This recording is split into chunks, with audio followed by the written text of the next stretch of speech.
Hey everyone, कैसे हैं आप सब। आई होप आप सब अच्छे होंगे। तो आज मैं आपके लिए लेकर आई हूँ कि आप ऑयली स्किन पे किस तरीके से मेकअप कर सकते हो। विंटर और समर सीजन में दोनों में ये स्टेप आप फॉलो कर सकते हो, आपके लिए काफ़ी बेस्ट रहेगा। तो ऑयली स्किन है तो फर्स्ट आप ये स्टेप फॉलो करो। फिटकरी को लेके इस तरीके से फेस पे मसाज करना है। फिटकरी को पानी में डिप करने के बाद आपको मसाज करना है। इस तरीके से 5 मिनट के लिए मसाज करना है। इससे आपके पोर्स टाइट हो जाते हैं और जो भी आपको स्वेटिंग की प्रॉब्लम आती हो वो मेकअप में नहीं आती है। बहुत ही अच्छा रिजल्ट मिलता है। मैंने तो ये ट्राई कर लिया। अब आप ये ट्राई करो, आपका भी मेकअप बहुत ज़्यादा लॉन्ग लास्टिंग रहेगा। अब ऑयली स्किन वालों को कोई भी प्रॉब्लम नहीं होगी। अपर लिप से भी मेकअप नहीं हटेगा, नोज़ एरिया से मेकअप नहीं हटेगा। तो ये आप ज़रूर ट्राई करना। इसके बाद मैंने यहाँ पे फेस वाइप से फेस को क्लीन कर लिया है। आप देख सकते हैं कितना अच्छा ग्लो कर रहा है फिटकरी से मसाज करने के बाद। क्या होता है ना कि ये पोर्स काफ़ी हद तक टाइट कर देता है, तो इसकी वजह से फेस एक टाइट सा लगता है, ऑयल कम छोड़ता है, स्वेटिंग की प्रॉब्लम कम आती है। फिर मैंने यहाँ पे ग्रे फिक्सर यूज़ किया जो कि रिकॉर्ड का है। एज अ टोनर भी मैं यूज़ कर सकती हूँ, एज अ फिक्सर भी मैं यूज़ करती हूँ। तो आप भी इसको ट्राई कर सकते हो, काफ़ी अच्छा प्रोडक्ट है। फिर मैंने यहाँ पे सेटाफिल का मॉइस्चराइज़र यूज़ किया है। काफ़ी अच्छा मॉइस्चराइज़र है, काफ़ी अच्छा हाइड्रेट करता है फेस को और स्वेटिंग की प्रॉब्लम नहीं आती है। कुछ मॉइस्चराइज़र से क्या होता है ना कि स्वेट आता है लगाने के बाद, बट इससे कोई प्रॉब्लम नहीं आती है। मैंने इसको बहुत बार ट्राई किया, आप भी इसे ट्राई कर सकते हो। काफ़ी अच्छा मॉइस्चराइज़र है। फिर मैंने यहाँ पे रिकॉर्ड का ग्रिप प्राइमर यूज़ किया है। अगर आपको एक ग्लोई मेकअप चाहिए और आपकी स्किन टाइप्स ड्राई है, मीडियम है, ऑयली है, तो आप यूज़ कर सकते हो। बट हाँ, ऑयली है तो आप उस सिचुएशन में यूज़ करो। बहुत ही ज़्यादा समर में आप इसे नहीं यूज़ कर सकते। मेरे हिसाब से मुझे ऐसा लगता है कि इसमें इसको बहुत ज़्यादा समर में नहीं यूज़ कर सकते। क्या होता है, ऑयली स्किन वालों के लिए तो बिल्कुल नहीं सही है, बहुत ही ज़्यादा स्वेटिंग आ जाती है। फिर मैंने यहाँ पे प्राइमर यूज़ किया है जो कि कलर बार का प्राइमर है। माउथ एरिया पे जहाँ जहाँ स्वेटिंग की प्रॉब्लम आती है वहाँ पे मैंने अप्लाई किया। रिकॉर्ड का मैं करेक्टर पैलेट यूज़ कर रही हूँ, डार्क शेड को ले रही हूँ और ब्लेंड करते करते अप्लाई कर रही हूँ ब्लेंडिंग ब्रश की हेल्प से। मैं यहाँ पे बेली का ब्रश यूज़ की हूँ। अगर आप ब्रश का वीडियो देखना चाहते हैं, ब्रश का नॉलेज, तो आप शॉर्ट वीडियो में जाके देख सकते हैं। मैंने पूरे ब्रश का नॉलेज अच्छे से दिया हुआ है। तो पूरे ऑल ओवर फेस पे लगा लेना है जहाँ पे आपको पिगमेंटेशन की प्रॉब्लम है। और ब्रश से मैंने ब्लेंड भी कर लिया था लगाते लगाते। तो ये आप भी कर सकते हो, काफ़ी अच्छा होता है और इजी होता है, ज़्यादा ब्लेंड भी नहीं होता, प्रोडक्ट फुल कवरेज देता है। तो इस तरीके से आप भी चेक कर सकते हो कि आपको कौन सा फाउंडेशन देना है, कौन सा बेस देना है, किस टाइप्स का कलर आपके फेस पे मैच करेगा। आप इसी तरीके से चेक कर सकते हो नेक एरिया पे और फेस पे लगा के। तो फिर मुझे मिल गया है, मैं यहाँ पर D65 यूज़ कर रही हूँ जो कि क्रेलॉन डर्मा से D65 है। तो इस तरीके से ऑल ओवर फेस पे लगा लेना। भी आपको ये थोड़ा सा फेयर लगेगा बट ऐसा कुछ नहीं है। मैंने यहाँ पे करेक्टर कर लिया है और जब मैं स्किन टोन का फाउंडेशन अप्लाई कर रही हूँ तो उसके बाद ये ऑक्सीडाइज़ होता है। क्रेलॉन डर्मा मैंने इतना यूज़ किया है तो मुझे पता है कि ये ऑक्सीडाइज़ हो जाएगा कुछ टाइम बाद, और जैसा मेकअप मैं चाहती हूँ वो वैसा मेकअप हो जाएगा। आप चाहो तो फेयर भी कर सकते हो या आप चाहो तो स्किन के अकॉर्डिंग कर सकते हो। मुझे यहाँ पे हल्का सा फेयर मेकअप करना था, थोड़ा सा, ज़्यादा नहीं। मैंने 1 से 2 शेड फेयर मेकअप किया था, बहुत ज़्यादा नहीं किया था। अगर आपको भी डार्क स्किन पे फेयर मेकअप करना हो तो इस स्टेप को आप फॉलो कर सकते हो। फिर मैंने यहाँ पे अच्छे से ब्लेंड कर लिया है। आई मैजिक का ब्लेंडर यूज़ किया है। फाउंडेशन के लिए मैंने लिया है 11 नंबर लिया है, चारमसी का मैंने यूज़ किया है 11 नंबर। इसे अच्छे से पूरे फेस पे लगा लेना है। एक्चुअली मैं यहाँ पे बहुत ही कम क्वांटिटी में यूज़ कर रही हूँ। अगर आप इसकी जगह मैट प्रोडक्ट ले लोगे ना तो एयर ब्रश मेकअप करने के बाद एयर ब्रश फाउंडेशन जब आप यूज़ करोगे तो पूरा फेस मैट हो जाएगा। तो प्रोडक्ट का आप ध्यान रखो, आप कौन सा मेकअप कर रहे हो, नॉर्मल मेकअप कर रहे हो या एयर ब्रश मेकअप कर रहे हो।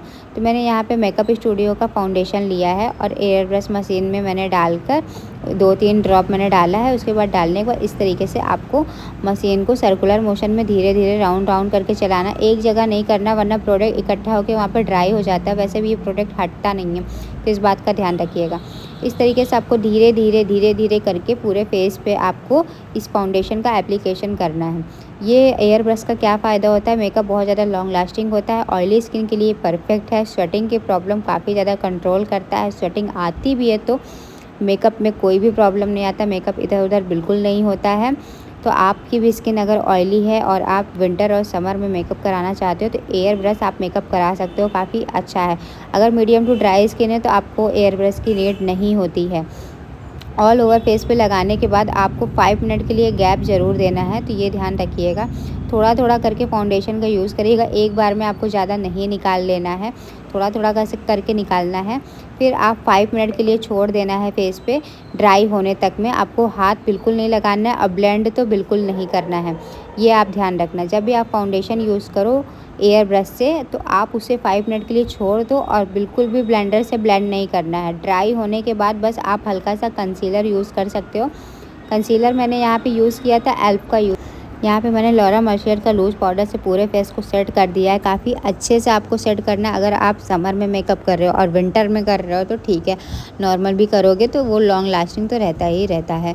तो क्रीज़ एरिया पे भी कर लेना है आपको, आँखों पे कर लेना है, पूरे ऑल ओवर फेस को सेट करना ज़रूरी है। आप सेट नहीं करोगे तो मेकअप लॉन्ग लास्टिंग कैसे होगा?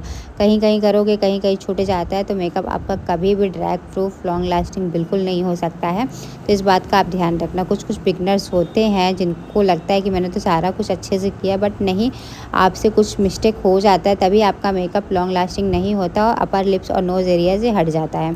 फिर मैंने यहाँ पे ब्राउजिंग किया है जो कि गोबी ब्राउन शेड है मेकअप रेवोल्यूशन का। काफ़ी अच्छा ब्राउज़र है, मैं हमेशा से यही ब्राउजिंग यूज़ करती हूँ अगर आप मेरी सारी वीडियो देखते हो तो। और ब्लशर भी मैं हमेशा से आई मैजिक का यूज़ करती हूँ। आई होप मेरी वीडियो आपको समझ में आ रही होगी।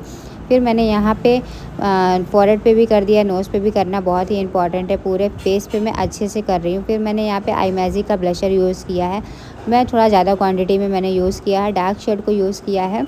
आप अपने अकॉर्डिंग, आपके पसंद के अकॉर्डिंग आप यूज़ कर सकते हो, आपको जैसा पसंद हो उस अकॉर्डिंग आप यूज़ करना फेस पे ब्लशर की क्वांटिटी। फिर ब्लशर अप्लाई करने के बाद इस तरीके से आपको सेट कर देना है ग्रिप फिक्सर से। फिर मैंने यहाँ पे आईब्रो फिल कर रही हूँ, आईब्रो से सारा फाउंडेशन मैं यहाँ पे हटा रही हूँ। फाउंडेशन हटाना बहुत ही ज़रूरी है आईब्रो से, तभी आपका जो भी कलर होगा अच्छे से इन्हेंस होकर दिखेगा। तो मैं यहाँ पे पीएससी का आईब्रो पैलेट यूज़ कर रही हूँ। काफ़ी अच्छा आईब्रो पैलेट है, 700 के अंदर आ जाता है, बजट फ्रेंडली भी है और अच्छा वर्क भी करता है। आप एक बार ले लोगे तो आप फ्री हो जाओगे आईब्रो पैलेट से। आईब्रो पैलेट हुआ, ब्लशर हुआ, ब्राउज़र हुआ, आप मेरी सारी वीडियो में यही प्रोडक्ट देखते होगे क्योंकि जो फेवरेट होता है उसी से काम करने में आपको बहुत अच्छा लगता है और बहुत कंफर्ट होता है। तो इस तरीके से मैं आईब्रो फिल कर रही हूँ। आईब्रो जब भी फिल करो मिडल सेक्शन से करो, तभी जो भी ब्रश में बचा हुआ रहेगा आपको तभी फ्रंट पे जाना है। डायरेक्ट आपको फ्रंट से नहीं अप्लाई करना है, वरना बहुत ही ज़्यादा हो जाएगा, आप हटाते रह जाओगे और हटेगा नहीं प्रोडक्ट वहाँ से। तो इस तरीके से धीरे धीरे कॉम की हेल्प से, एक बार में ज़्यादा प्रोडक्ट नहीं ले लेना है जल्दी जल्दी करने के चक्कर में। कुछ बिगनर्स यही होते हैं, जल्दी जल्दी करने के चक्कर में सोचते हैं कि आईब्रो पे क्या ही ध्यान देना, बट हाँ, आप फिनिशिंग दोगे, आप टाइम लो लेकिन आप फिनिशिंग दो फेस पे, मेकअप में, आई मेकअप में, वही सारी चीज़ें आपकी प्रोफेशनली दिखती है। एज अ सैलून वाला मेकअप दिखता है, एज अ पार्लर वाला मेकअप दिखता है। कुछ बातों का आपको ध्यान रखना पड़ेगा। मेकअप जल्दबाजी में नहीं किया जाता है, मेकअप में आपको टाइम दिया जाता है। फिर इसके बाद इस तरीके से आईब्रो फिल करने के बाद मैं यहाँ पे ब्राउन शेड ले रही हूँ हुडा ब्यूटी के पैलेट से। आप देख रहे हो उनको सेटिंग कितनी ज़्यादा आ रही है अपर लिप्स के ऊपर और अपर लिप्स के नीचे, बट इनका मेकअप बिल्कुल भी इधर से उधर नहीं हो रहा है। फिर मैंने यहाँ पे ब्लैक काजल लिया है मेबलिन का, इसे स्मच करते हुए लगाना है ब्लैक काजल को। मैं यहाँ पे ब्राउन स्मोकी कर रही हूँ, बहुत ही ज़्यादा हैवी मेकअप नहीं दे रही हूँ, आँखों के अकॉर्डिंग और ड्रेस के अकॉर्डिंग मैं सारी चीज़ें कर रही हूँ। क्या होता है कि अगर आप ब्राउन टोन से स्टार्ट करोगे ना तो आपका आई मेकअप कभी ख़राब नहीं होगा। अगर आप बिगनर्स हो तो, अगर आप एक्सपर्ट हो तो कोई वही नहीं है, कोई प्रॉब्लम नहीं, तब तो आपको सारी चीज़ें कोई नॉलेज है। लेकिन आपको अगर अभी नॉलेज नहीं है, आई मेकअप में प्रॉब्लम आती है, आपका आई मेकअप अभी अच्छा नहीं दिखता है, तो आप हमेशा ब्राउन कलर से स्टार्ट करो। आपका आई मेकअप कभी भी ख़राब नहीं होगा, अच्छा हमेशा दिखेगा। अगर आपकी कुछ कमियाँ होंगी वो भी हाइड हो जाती हैं। यहाँ पे मैं न्यूड काजल यूज़ कर रही हूँ जो कि रिकॉर्ड ही ब्रांड का है। फिर लोअर लैश लाइन को और अच्छे से फिनिशिंग दे रही हूँ। फिनिशिंग देना बहुत इंपॉर्टेंट है। मैं एक एक चीज़ें बहुत ध्यान देती हूँ कि मेरे मेकअप में सारी चीज़ें फिनिशिंग दिख रही है कि नहीं। छोटी से छोटी चीज़, आधे घंटे एक्स्ट्रा लग जाए, 1 घंटे एक्स्ट्रा लग जाए, लेकिन फिनिशिंग बहुत मैटर करता है। इनकी आइज़ बहुत ज़्यादा सेंसिटिव है, आँख से पानी आ रहा है, आप देख सकते हो। तो जब ऐसा कुछ हो तो थोड़ा सा ड्राई होने के लिए छोड़ देना, छोड़ने के बाद तब आप पूरा मेकअप कर सकते हो। इस तरीके से मैंने ब्लेंड किया। मुझे जब तक नहीं लगता कि ब्लेंड नहीं है, मैं उस चीज़ को बार बार करती रहती हूँ। जब तक मैं खुद सेटिस्फाइड नहीं हो जाती हूँ अपने मेकअप से, तब तक मैं उसको ऐसे नहीं छोड़ती हूँ। करती रहती हूँ, उसको फिनिशिंग देती रहती हूँ। कभी भी कुछ भी हो जाए आपको परेशान नहीं होना है, क्योंकि आपको बहुत सारी स्किन टाइप्स मिलेगी, बहुत सारे क्लाइंट मिलेंगे जिनके बहुत ऑयली स्किन होगी, ड्राई होगी, सेंसिटिव होगी, आपको नहीं समझ में आएगा। बट आपको उस पर ट्राई करते रहना है, आपको फ्रस्ट्रेट नहीं होना है कि यार मैंने कैसी स्किन ले ली, किस टाइप पे मैं मेकअप कर रही हूँ, इन सब चीज़ों को लेके। फिर मैं यहाँ पे लिपस्टिक के लिए यूज़ कर रही हूँ मार्स का लिप पैलेट यूज़ कर रही हूँ, उसी से मैं लिपस्टिक अप्लाई कर रही हूँ और अदर कोई लिपस्टिक अप्लाई नहीं किया है मैंने यहाँ पे। बट हाँ, लॉन्ग लास्टिंग रखना है तो आप मैट लिपस्टिक ले सकते हो। मुझे लॉन्ग लास्टिंग नहीं रखना था तो इसीलिए मैंने ऐसे ही अप्लाई कर दिया था लिपस्टिक को, यही वाला शेड पूरे लिप्स पे मैंने अप्लाई कर दिया था। फिर मैंने यहाँ पे मेबलिन का मस्कारा यूज़ किया था। आई होप आपको लिपस्टिक का शेड अच्छा लगा हो।